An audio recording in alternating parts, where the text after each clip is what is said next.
Welcome back to Chapter 4 of Monsters, Inc. At Wordsmythe Screenwriting Essentials. We've just been watching a scene selection from Monsters, Inc. And we're going to be talking about world building.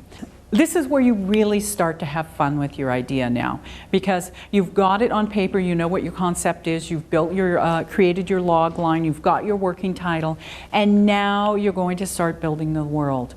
And so, world building is a really critical part of the process, because essentially you're asking your audience, whether it's a single reader or whether it's a darkened movie theater full of people, to step out of their known existence and into yours. And so the more information you can give them about your world early on, the sooner they get to shut off the left-hand side of their brain and go with you on this right-hand brain journey. So one of the things that we looked at, we're going to stop and take a moment, and we're going to look at the opening 10 minutes of Monsters, Inc. That's scene selection 2 through 7. It'll take us through the opening sequences where they're building the world, creating the relationships, and out of the intimate space of Sully and Mike's apartment into the real world at minute 7 into Monsters, Inc. We have our first exterior shot. If you think about it, everything else has taken place in the first 7 minutes of the film inside. And so we have our first exterior shot, which reveals their world.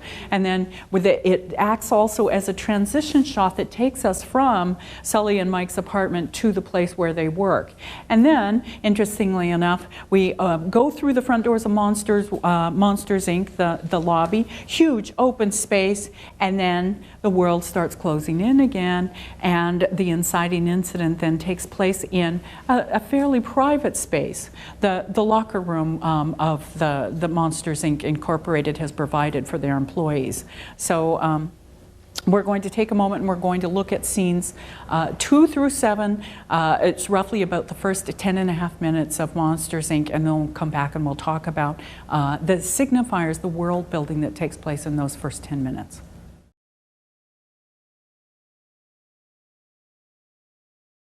Welcome back. Here in the classroom, we viewed this sequence in advance, but now we're going to talk about what it was we saw. The whole opening 10 minutes of this film is a process of movement. And I talked very briefly in the introduction to this chapter about that starting small. You start in a child's room. Essentially, they create a signifier that says this is the world you inhabit. And then, if you think about it, you go from seeing that first image of the child's toys on a shelf, pan down to the child, and then the camera starts pulling back. So you see the room, you see the closet, eventually the lights come on, you see a sound stage. It turns out, oh my God, you're not in a child's room at all. Where are you? Well, it turns out you're in a factory. And at 4 minutes, as the wannabe scare guys are watching the audition and watching their friend fail, Waternoose, the big boss of the factory, comes in and he states the central premise of the film in a nifty piece of, and now here's another word that you're going to hear fairly often as you write screenplays. He states in a nifty piece of exposition. And that's when a character on screen tells almost directly, it's not to the camera, but it's as close as you can get without looking directly into the camera, a critical piece of information that your audience needs to enter this world. And that critical piece of information that Waternoose essentially expounds on screen is the central premise of the film. Children are toxic. It's like if to touch one could kill you, but we need them because our city, our world is built on the energy we get from their screams. Now, any of you who have kids or live near a playground and have heard kids play know that there is a tremendous amount of energy in children's screams. And so it's a well-known kind of fact, something when you think about it makes sense. Why can't we? Maybe that's how we could get away from our reliance on oil, is harness all of that energy that children exude on the playground. So essentially he says the central premise of the screenplay, of the world you're going to inhabit. The audience needs that in order to understand this is the journey we're taking. So at some point in time in the opening moments of your screenplay, if it's a complex thought, if it's a complex world, if it's not a world that we know, if it doesn't take place in Tracy's living room, then the stranger, the more creative, the more fictional the world is, the more information you need to give your audience in order to get them to shut their left brain off.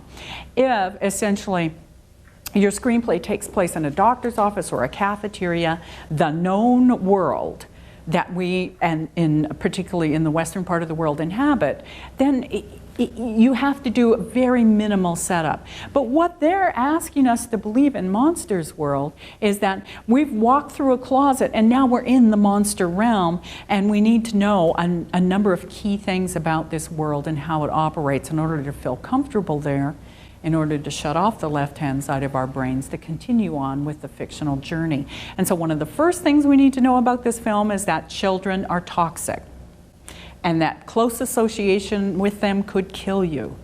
By inference then, people like James P. Sullivan, who go out every day and go into children's worlds, they're heroes. My God, they risk life and limb every day to collect screen for the world in which they live. No wonder they're lauded as heroes. So, by inference, they tells us a lot about our central character already, without having even really met him yet.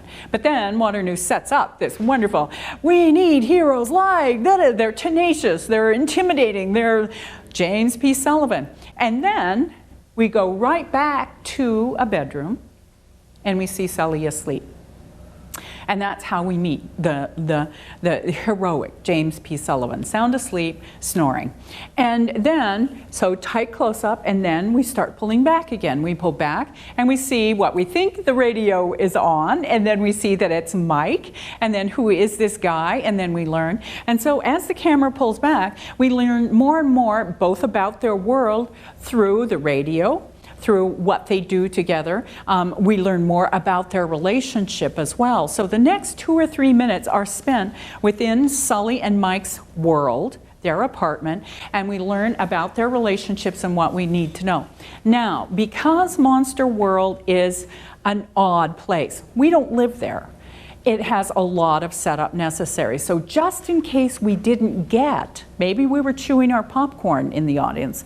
So maybe our kid was asking us a question. So just in case we didn't get that central piece of information, the writers found another way to convey some really important critical facts that we need to know about this world. One, they're in an energy crunch. Two, there's a careful scientific study behind all the scaring they do. They're constantly trying to refine how they collect the energy. So they created this nifty little commercial that essentially is speaking to Mike and Sully, who are watching it avidly because they're going to be in it. But that commercial also speaks directly to us, the audience. It tells us, reinforces what Waternoose has always said, that scream is important, it fuels their world, but the way they collect it is really, really scary, and it's brave, heroic guys who do the work. And so essentially that commercial then reinforces the central premise of the film and builds the relationship between Sully and the people at the factory, which we're eventually going to see. It also cements in our mind who Waternoose is. He winds up playing a small but very pivotal part in the film. And so we see him again. We know he's important because we see him again in the opening moments of the film. And so one of the things you want to think about in world building is, how quickly can you introduce your important characters? And so that's something that you want to think about. Who are the key movers and shakers in your film world, and how soon can we see them? So we introduce Mike, Sully, we know the relationship, we see Waternoose on the commercial. So now that we've gotten that little bit of business done, we've had our central premise reinforced, we understand who Mike and Sully are, and potentially we understand who they are because their relationship is so human. So once you create a weird sci-fi fantasy world and you bring it around again to the human element, every human in the audience is going to go, oh, I get these guys. It's just like, me and my next door neighbor, Hank. And so essentially, they shut off any more needing to know. They stop asking questions. Their left brain goes, oh, I get this. I know where we are. And so then it goes to sleep, and it just lets the right brain film unfold. So that's what you want to do. If it's a strange world, an odd world, a complex world, give them enough information that that left-hand brain kind of goes, oh, I get this. I know where I am. I'm grounded. And then we can go forward. So that's what exposition is for. Exposition is tricky in that you're constantly having to disguise how people hear it. So in the first instance where we heard exposition and we heard the central premise of the film, essentially they had created some wannabe super scarers, and Waternoose was imparting to them the central premise of the film. They stood in for us as the audience so that somebody could tell them an important piece of information and we all got to hear it. And so that's exactly what happened in the commercial as well. Sully and Mike are avidly interested in the commercial, and so it becomes front and center because that's what they're looking at. And then we get to sit back and watch it too, just like we were eavesdropping across the street with a pair of binoculars. So we get that second infusion of information in case we missed it the first time. So lights snap on, we've moved back from those opening moments, we've come into Mike and Sully's apartment, and now we're taking our first step out the door, and we're going to have a look at the external world, the globe that they inhabit, that they live on, beyond just their little apartment. And guess what? It's like New York brownstones. It's like, there's little Italian grocers. Yes, he has 9 arms and, only 1 eye, but that's all right. So again, the strange is embedded very firmly in what we know, because now we've got that left brain asleep. We don't want to wake it up. And so if you're building a science fiction or a fantasy or creating a monster world like this, again, you need a balancing act between what we know and what is new, and we can cross over fairly easily until the linear part of our brain goes, oh, okay, I get this. I don't have to pay attention anymore. I can do a grocery list. So that's what we do, first external. And one of the things too is that you have to show movement from those early scenes to, you have to see how it connects. You have to connect the dots for your viewer. And so it creates a visual transference. We walk with them down the sidewalk to the place that they work, and we understand why we're doing that. What we also collect is information about the world, information about their relationship. You've been jealous of my good looks since the 4th grade. By this, we understand then the longevity of their relationship. They're not just co-workers and friends, they've been friends forever. And so all of that transition, that scene, is also building the world, the relationships, and it's telling us more information. Did all of you spot the newspaper box that said the headlines, rolling blackouts? So that we know it reinforces there's an energy crunch on and they're getting desperate. Just as we're getting desperate about oil and gas, they're getting desperate about their source of screen. And just as we're trying to come up with innovative ways to solve our solutions, our energy solutions, they are too. So again, it's a world that's very similar to ours. They face many of the same dilemmas, even if they have 9 feet and 6 eyes. So, Monster World, ground whatever world you're going to be creating with your idea firmly in the known, and then gently draw out the irregularities, the unknown for your audience. One of the things that I want to reiterate is to go back for a moment and think about that sequence of events where we start small and then we start pulling back to reveal more. We start with the toys on the shelf, we pull back, we see more, and then we understand that this isn't the world at all that we thought we were inhabiting by that light snap coming on. And then when we first meet our hero, We start small. Essentially, it's impossible to dislike someone who's merely sleeping. They're so vulnerable. And Sully is so human in the fact that he snores. And so he's got this amazing hair on his arm that goes back and forth with every breath he takes. We still understand completely who he is. And then we pull back and we understand that he's capable of long and enduring and wonderful friendships. And we pull back and we understand from, as he's walking to work and the responses of the community around him, we understand that it's not just that he's capable of friendships, but that he is a likable guy, and that he gets on well with his neighbors. He's respected. And so all of this is building our connection to Sully. So that's transition scene has a lot of stuff going on in it. It's building the world, it's building the knowledge of our world, what motivates the characters in that world. It's cementing the relationship between Mike and Sully so that we're very clear about what their connection is. And it's telling us who Sully is in his world. And vicariously, it's saying to us, hey, you should like and respect this guy, because look at 10,000 monsters can't be wrong. He's likable and worthy of your respect. And so essentially, the writers are leading us to our relationship with Sully without us ever even knowing. So that's what's going on in that scene transition. It continues when we actually move into the lobby of Monsters, Inc. And Mike and Sully both are really well liked by their co-workers. It's telling us what kind of environment that work environment is like. People are friendly. Did you people notice that, again, there's all of this information we're getting is not just dialogue. Did you note the Employee of the Month wall? And every single one was Sully. And did you also note in the corner, there's Mike, and you can just see the top of his little round green head. So essentially this is telling you that Mike has always been in Sully's shadow. Not just because he's huge, but because of who he is. That he's worthy of respect, and that Mike is constantly just trying to get just a little bit of the spotlight for himself, which makes then, gives us then more information as we reflect back on the TV commercial. And that poor Mike, there he is, the seal, it covers up his whole face. So essentially, it refines or finesses what we know about their relationship.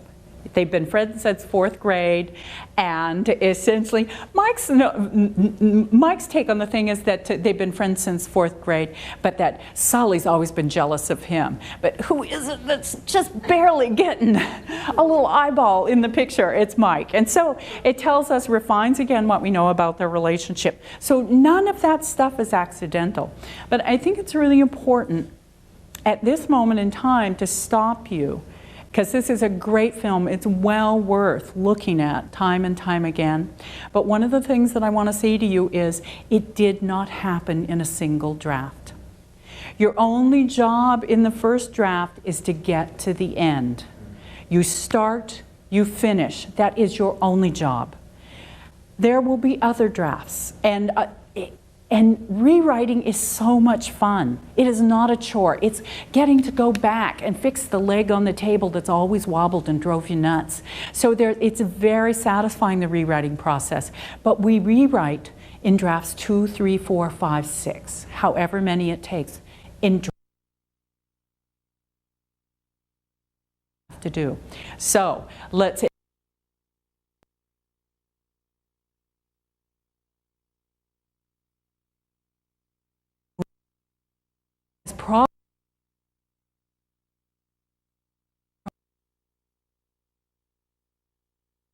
spare all you have. So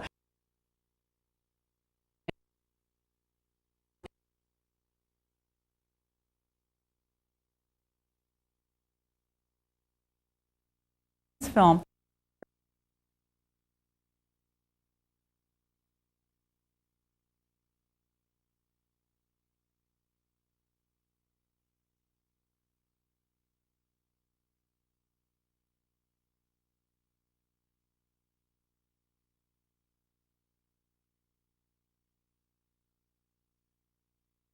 arc. We've enumerated the George Sanderson story arc. So what I'd like you to do at home is I'd like you to pick any one of these stories, or there's a myriad other short stories and story arcs in Monsters, Inc. So I want you to find one, and I want you to find the scenes where those, like a beads on a necklace, those stories are connected. So if you're going to follow, say, the Boo and Randall story, find the scenes where they are together. Find the scenes where the first time you see them together, and then the second time intensifying that conflict, that friction between them, and follow it through to completion. That'll give you a clear sense of the beginning, the middle, and the end in story arcs. So go ahead and start that process at home, and then when you've finished, come back and join us again then for Chapter 6 of Wordsmythe Screenwriting Essentials.